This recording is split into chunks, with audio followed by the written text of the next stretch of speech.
Niat pesugihan tapi malah disuruh ciuman. Oh no! Itu kejadian yang terjadi di saat udah lewat tengah malam. Akan tetapi, jikalau bisa berhasil melakukan syarat seperti itu, apapun yang dibisniskan akan sukses dan berhasil karena pesugihan tersebut. Hai gengs, welcome to Forbia di Cahaya. Cerita horor yuk. Hai Bias, how are you guys? Semoga semuanya tetap sehat dan dalam lindungan Tuhan ya. Semuanya yang baru datang ke channel aku, kenalin aku Forbia. Di sini aku mau menceritakan cerita-cerita horor yang menurut aku menarik. Nah, semoga cerita yang nanti aku bacakan ini bisa menarik juga buat kalian. Untuk saat ini nih, cerita yang aku mau bacain ini datang dari kaskuser yang namanya itu J Apple. Dan cerita ini diunggahnya di 2 Juli 2019. Secara singkatnya, jadi si J ini tinggalnya kan di Kalimantan. Nah, di Kalimantan ini dia mendengar cerita-cerita horor dari orang-orang di sekitarnya. Sehingga dia mau sharing nih cerita-cerita horor orang-orang ini ke kita melalui tweet dia yang ada di Kaskus. Terus terang aku belum baca ceritanya, jadi biar kita bisa baca bareng-bareng aja karena aku juga sebenarnya takut guys. Jadi daripada aku takut sendirian, mendingan kita takutnya bareng-bareng ya nggak sih? Cerita pertama ini adalah tentang kebun almarhum ayahnya Jay yang sekarang itu udah dijual. Kejadiannya ini terjadi di tahun 2010-an. Cerita ini sendiri Jay gak dapet dari ayahnya nih, melainkan diceritakan kembali oleh penjaga kebun ayahnya yang bernama Amang Udin. Nah, Amang ini artinya paman ya. Nah, kebetulan si Amang Udin ini merupakan orang yang beranian. Jadi akhirnya si Amang Udin ini beranilah untuk mengambil kerjaan di kebun ayahnya Jay yang lokasinya lumayan jauh, agak masuk ke dalam hutan. Jadi nih, lokasi kebun bapak, kita panggilnya bapak aja ya. Lokasi kebun bapak ini letaknya itu di daerah hutan dekat bandara di Kalimantan. Dari tempat parkir ke kebun bapak ini tuh hanya bisa dilewati dengan berjalan kaki kira-kira 20-30 menit lamanya. Dan kebun bapak ini berada di daerah rawa yang udaranya masih sangat lembab. Udah itu panas di siang hari dan kalau malam itu udaranya lebih dingin sampai bisa menusuk ke badan-badan. Wah, ini lumayan jauh ya dari jalan utama nih si kebunnya, sama udaranya tuh fluktuatif gitu. Jadi hebat juga nih si Amang Udin mau kerja di sini gitu. Lanjut ya. Di dalam kebun bapak ini ada sebuah pondok. Nah, pondoknya terbuat dari kayu yang ukurannya tuh nggak gitu besar, tapi berbentuk panggung. Jadi tinggi pondoknya itu kira-kira 2,5 meter dari tanah untuk menghindari banjir. Nah, disinilah Amang Udin tinggal untuk menjaga kebun bapak pada saat itu. Sendirian loh dia ini di kebun di hutan belantara. Wow. Nah, Amang Udin ini memberitahukan kepada Jay suatu kejadian yang terjadi di saat udah lewat tengah malam. Jadi, pada saat itu Amang Udin sedang duduk merokok di dalam pondok sambil membuka jendela agar asap rokoknya ini bisa keluar. Di dalam pondok ini gak ada listrik. Amang Udin hanya bermodalkan lampu emergensi yang sudah dicas pada saat beliau berada di rumah. Waktu kira-kira menunjukkan 1:30 pagi, subuh ya, dini hari lah. Amang Udin ini dikejutkan oleh suara geraman berasal dari tengah kebun singkong. Suara geraman itu terdengar seperti suara geraman anjing yang sedang marah, seperti grrr. Dengan ada suara hela nafas yang kencang melewati hidung kayak mengendus gitu, seperti endusan banteng. Nah, di saat itu tanaman singkong ini udah mau panen, jadi tinggi-tinggi nih tanamannya. Amang Udin ini pun melihat dari dalam pondok kira-kira jaraknya itu sekitar 15 atau 20 meteran dari si pondok ini. Jadi emang kelihatan dari sana tuh kayak ada yang gerak-gerak gitu. Cuma di sini Amang Udin berpikiran yang positif aja. Jadi dia pikir, mungkin ini si anjing liar. Tapi setelah diperhatikan, kok bentukannya ini agak aneh. Nah, bermodalkan cahaya bulan, akhirnya Amang Udin ini sedikit mengamati kira-kira itu makhluk apa. Dan betapa kagetnya Amang Udin karena ternyata itu merupakan makhluk yang berbadan manusia, kakinya seperti kambing dan kepalanya seperti domba. Bentuknya yang menyeramkan itu terlihat sedang merangkak-rangkak dengan mata merah bara api dan menggeram seperti sedang marah. Di sini Amang Udin akhirnya menceritakan kejadian ini ke almarhum bapak. Perlu diketahui di sini tuh Amang Udin orangnya sangat tradisional dan jarang menonton TV apalagi film. Akan tetapi pada saat itu dia bisa menceritakan makhluk ini tuh kayak gimana, bahkan situasinya seperti apa secara jelas banget ke bapak. Amang Udin pun bercerita pada saat itu akhirnya dia memberanikan diri untuk bertanya ke makhluk tersebut. Ada apa gerangan kamu kesini, mau nampakin diri? Namun makhluk itu tetap diam sambil menggeram. Sehabis itu, akhirnya Amang Udin ini mengarahkan senternya ke arah makhluk tersebut. Akan tetapi si makhluk ini tuh lari ke dalam hutan, ke arah belakang gitu. Kejadiannya pun gak berhenti sampai di situ. Karena nih ya, selang 30 menit setelah momen tadi, Amang Udin ini masih mikirin nih, antara standby aja atau mendingan nutup jendela. Soalnya ternyata suara gerangan itu kalau didengar-dengar bukan berasal dari satu makhluk aja, melainkan dari banyak makhluk, guys. Amang Udin pun melihat ke sekeliling, ke kegelapan malam di hutan tersebut, ya di hutan yang mengelilingi kebun, dan dia bisa melihat ada sorot mata berwarna merah di sisi-sisi hutan yang mengelilingi dia.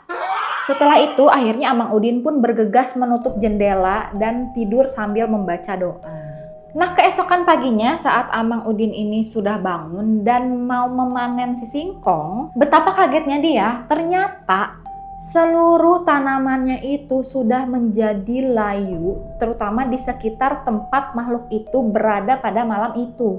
Entah makhluk apa yang dilihat oleh Amang Udin pada malam itu. Ada yang bilang kalau itu tuh jin, ada juga yang bilang kalau itu siluman. Dan di sini mungkin hanya Tuhan aja yang tahu. Nah, sekian ceritanya dari Bang J ini. Lumayan singkat ya, tapi ilustrasi si makhluk ini aku pernah lihat di Hirotada Radivan di episode yang ini aku kasih lihat aja. Tapi ini tuh makhluknya kalau di Hirotada dia tuh seperti iblis yang disembah dan meminta pesugihan dalam waktu berkala gitu guys. Jadi kalian kalau penasaran kalian coba cek aja. Nah, ini karena singkat, ini ada yang kedua nih. Kayaknya singkat juga, jadi kita langsung bacain aja. Kalau yang ini judulnya Pesugihan Mayat Hidup di Borneo. Nah, kalau cerita ini Jay dapatnya dari Amang Irah. Jadi Amang Irah ini bekerja sebagai supir mobil travel milik keluarganya Jay. Nah, Amang Irah ini setiap hari berpergian dari Kalimantan Tengah ke Kalimantan Selatan untuk mengantarkan penumpang. Jadi, pastinya banyak cerita yang dia dapat selama menjadi supir. Kejadian ini terjadi di tahun 2005 dan di saat itu Amang Irah belum bekerja dengan keluarganya Jay. Tetapi pada saat itu beliau itu udah menjadi supir. Jadi emang pekerjaannya supir dari dulu-dulu gitu.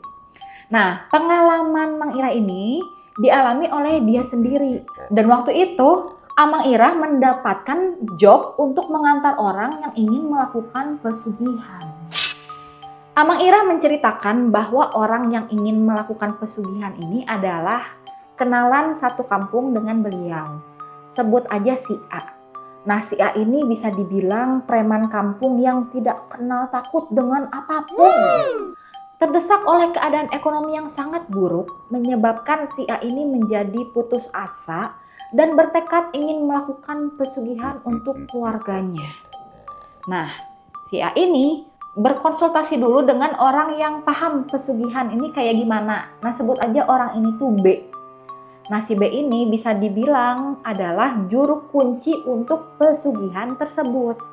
Dan si B inilah yang mengajak Amang Irah sebagai supir untuk mengantar mereka. Oke, jadi si A mau pesugihan, nanya ke si B. Terus si B ngasih job ke si Amang Irah. Anterin nih, ada klien gue yang mau pesugihan gitu kali ya. Setelah berbincang-bincang dan rencananya udah disiapin nih, mereka bertiga ini mau ngapain aja gitu ya. Akhirnya mereka bergegas untuk pergi menggunakan mobil travel yang dibawa oleh Amang Irah. Waktu itu udah cukup malam, sekitar jam setengah 10 malam. Suasananya tuh gelap dan mereka udah OTW menuju lokasi pesugihan tersebut.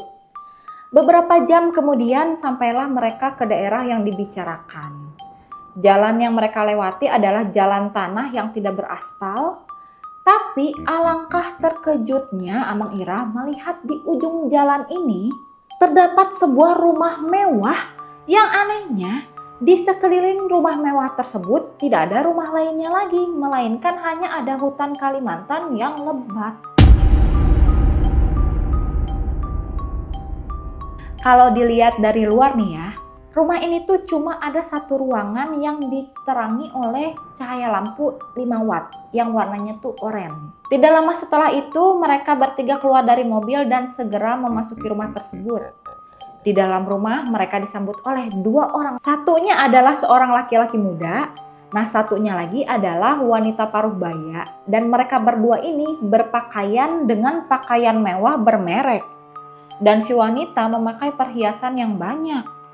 Wow, di tengah hutan pakai baju Gucci gitu kan, atau baju Hermes. Dari mana?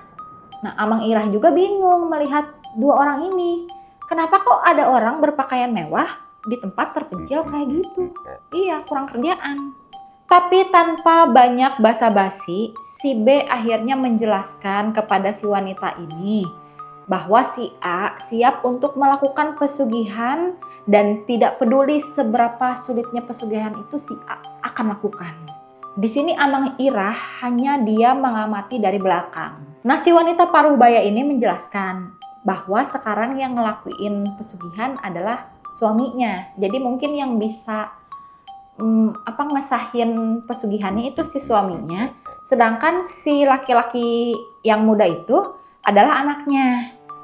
Jadi si wanita ini tuh kasih tahu kalau si suaminya ini udah ngelakuin pesugihan selama 18 tahun sejak si anak ini, si pemuda ini umurnya 5 tahun. Saat wanita ini sedang menjelaskan keuntungan dari melakukan pesugihan, tampak di sini si A tuh udah gak terlalu peduli dan hanya ingin cepat melakukan pesugihan ini buruan gitu. Akhirnya wanita ini pun memandu mereka ke sebuah ruangan dengan pintu yang terbuat dari besi dan digembok dengan rantai.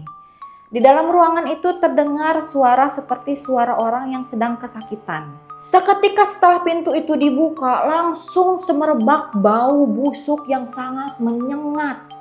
Di situ pula terdapat lalat-lalat yang kayaknya terjebak di ruangan tersebut, akhirnya berhamburan keluar gitu.